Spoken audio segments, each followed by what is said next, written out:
হলমার্কের কাজ করতে হলে সঠিক পাইনের তৈরি করা অত্যন্ত গুরুত্বপূর্ণ। যদি পাইনের মিশ্রণ ঠিক না হয় তবে স্বর্ণের তৈরির জিনিস কখনোই 22 ক্যারেট হলমার্কে আসবে না। পাইন হলো সেই মিশ্রণ যা স্বর্ণ জ্বালতে ব্যবহার করা হয়। এটা যদি সঠিক তৈরি না হয় তাহলে স্বর্ণের বিশুদ্ধতা নষ্ট হয়ে যেতে পারে। তাই পাইন বানানোর সময় সঠিক উপাদান ও পরিমাণ বজায় রাখা খুবই জরুরি। অনেকে আমার কমেন্টে এসে বলে যে পাইন বানানোর সঠিক নিয়ম তাদের সাথে শেয়ার করতে। তো আজকে আমি আপনাদেরকে দেখাবো কিভাবে সঠিক নিয়মে 22 ক্যারেট পাইন তৈরি করতে হয়। প্রথমেই প্রয়োজন পড়বে 24 ক্যারেট সোনা, যেটা 99.9% পিওর। আবার এটা অনেকেই চকলেট সোনাও ব্যবহার করতে পারেন। তার পাশাপাশি প্রয়োজন হবে ফুল ক্রিমের। আমরা জানি সাধারণত 22 ক্যারেট স্বর্ণে 1 আনা 2 রতি খাদ থাকে, তাই সেই মাপেই আমাদের পাইনটাকে বানাতে হবে। এখানে আমি যেহেতু 8 আনা স্বর্ণের পাইন বানাবো, তাই আমি 4 রতি ফুল ক্রিমের ব্যবহার করব। আর খেয়াল রাখতে হবে ফুল ক্রিমের পরিমাণ যেন কখনোই বেশি না হয়।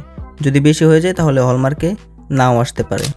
প্রথমে এই ফুল ক্রিমটাকে কেটে টুকরো টুকরো করে নেব, যাতে গালানোর সময় কোনো রকম সমস্যা না হয়।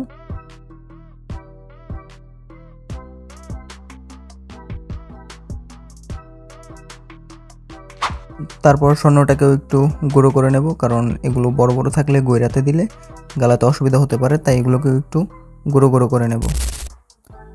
তারপর একটি গইরাতে নিয়ে সুন্দর করে গলিয়ে ফেললে আমাদের 22 ক্যারেট পাইনটা রেডি। তারপর এটা মেশিনে পাত করে নিলে আমাদের 22 ক্যারেট পাইনটা হয়ে যাবে, যেটা হলমার্কে 100% আসবে।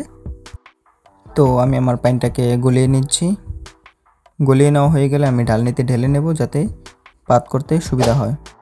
স্বর্ণটা গলে গেলে আমরা সুন্দর করে একটু মিশিয়ে নেব, যাতে পরিমাণটা একদম পারফেক্ট হয় আর কাজ করতে যেন ভালো লাগে। গলে গেলে আমি সাঁচে ঢেলে নিয়ে এটাকে বাড়ি দিয়ে পাত করে নেব। এখন এটাকে বাড়ি দিয়ে আমি পাত করে নেব।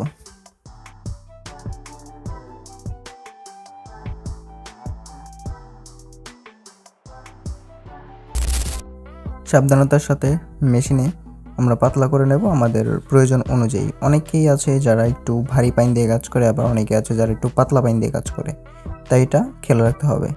আমার পাত করা শেষ।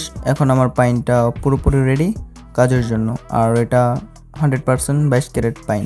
Thanks for watching. দেখা হবে পরবর্তী কোনো ভিডিওতে।